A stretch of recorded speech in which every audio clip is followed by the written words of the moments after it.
Okay, and back with the same image, the same subject matter. We're going to try to cut the subject out from the background, and then this time we're going to use Photoshop's select subject sort of easy button, and we'll see how well it does. So let's start by duplicating that layer. I'll go ahead and bring it above my backgrounds like I did in the past videos, and how you can access the select subject. There's a couple different ways. If you have your properties, when you're selected on the layer in which you want to select a subject on, you can simply click the button right there. Another option is if you're in one of your selection tools, like let's say the wand or something like that, then you can click the select subject up here. And what that gives you the option of is in this drop down, you'll see device or cloud. I would recommend just setting it to cloud. In fact, you can set that in the preferences as as the default as cloud, and go ahead and press select subject, and it will do a little bit of thinking, whatever it's doing, think, and then it will at some point start making a selection.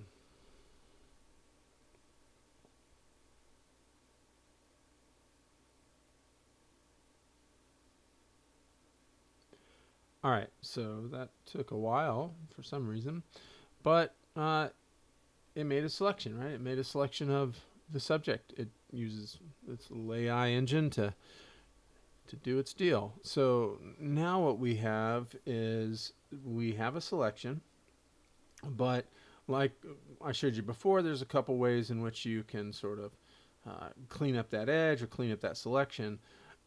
I'm going to show you how you do that in Photoshop. So once or using Photoshop to do most of the heavy lifting, let's say. So once you select your subject, you can click select mask, and to be fair, you can just click select and mask because you can select the subject in here, but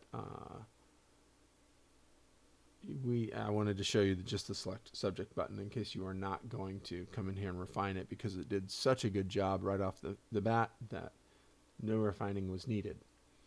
All right, so there's a couple things to look at. You can see that the background on this is completely black.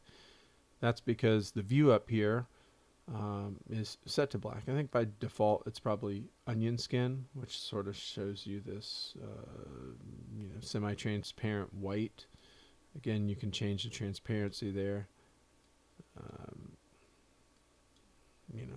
but what I would do is because I want to see this guy has the problem areas are going to be his dark hair, right? So we want to be able to see if there's some sort of fringe on that, which we really can't see on a white. We can't see it all on the white. If we did overlay, we might see it a little bit, but if you look at it on black, it really shows up because the background that we're cutting him out of is light. If the background that we are cutting him out of was dark, then I would say, maybe you look at it on white, just because now you can see that background color show up. Okay, so what we'll do here is we'll use a tool, and this is the Refine Edge tool over here. So two settings that you might want to look at is color aware or object aware. And the first one I'm going to look at here is color aware.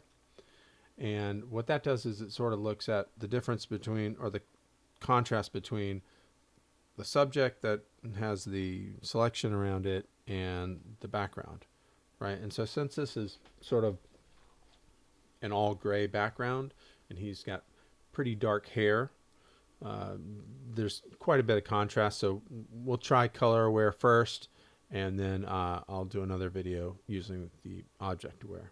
Okay, so click your refine edge brush, And what we're going to do is, oh, by the way, it looks like I had caps lock selected. So if you don't see your brush shape like that, you just see this crosshair.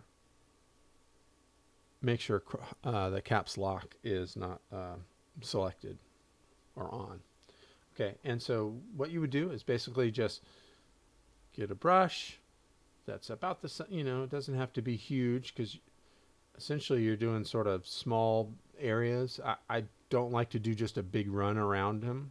I like to let the processor have a little bit of a break, right?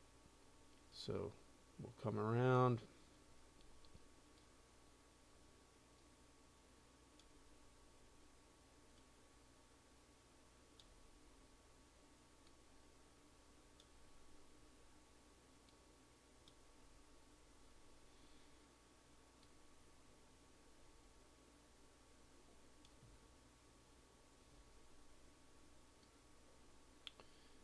And I'm just trying to get as much of the hair in there as I can, and sometimes you have to, do a couple little passes on it. Okay, and I might even do another pass up here just to see what changes it makes. You see how it sort of makes a tighter, just a tighter selection around it. And we'll come back down one more time with that. All right, so although you can't see the changes in the color and everything here, it has made a change to that selection.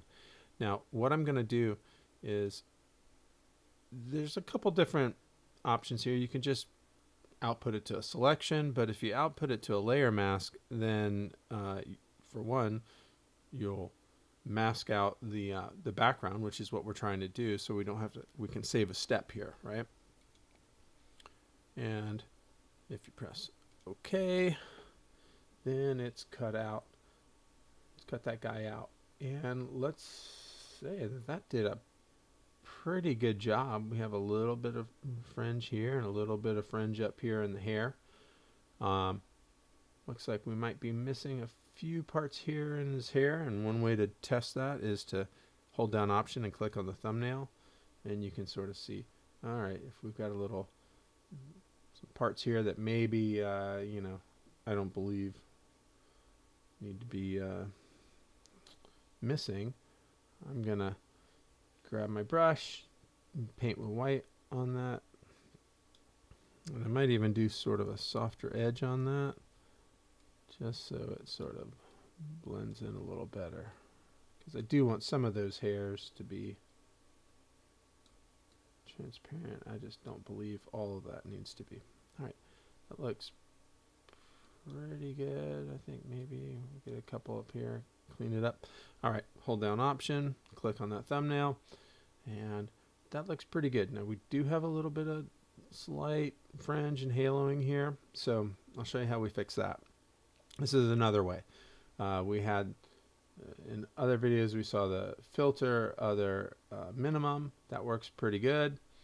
The other option is using your paintbrush. You can sort of manually do it. So that minimum does it to everything, right? So if we just want like these fixes around the hair, but we don't want to lose another pixel around these little fine hairs that have been been captured, then I'll show you this option. With your paintbrush, we're going to choose black. Now you can press D on your keyboard to make sure that that's your default, but it will default to white and black. We want black as our foreground color, so press X to switch that, or hit your little arrows there. The next is that we're going to change the blending mode just for the brush, and we're going to change that to overlay. We're also going to reduce that flow down to like 10%, so that it does 10 or 11, whatever, close enough. Basically what we're trying to do is we want it to just barely affect this, because it's such a light little transition, right, from the background to the hair, It might be a pixel, it might be 2 pixels or something like that, but there's some sort of little like artifacts of the background or residual background in there. So as I paint, what it's going to do is it's going to remove that. And the reason I set that flow so low is so that as I do this, some parts may take one pass, some parts may take a couple passes, right? So I want to make sure that with anything we do in Photoshop, we want to make sure that we have total control over it, and that gives me the most control is to sort of restrict that flow, or like the amount that it affects what I'm doing, to a minimal. And I might hit over here a few times. Right? And then I might even take my flow down to like 5%, really low, just to sort of hit the edges of these things so we don't have any discoloration. Okay. Alright, I'm going to hit that one time. And that looks pretty good to me. So that was the select subject. We refined the edge, and that was with the color aware selected.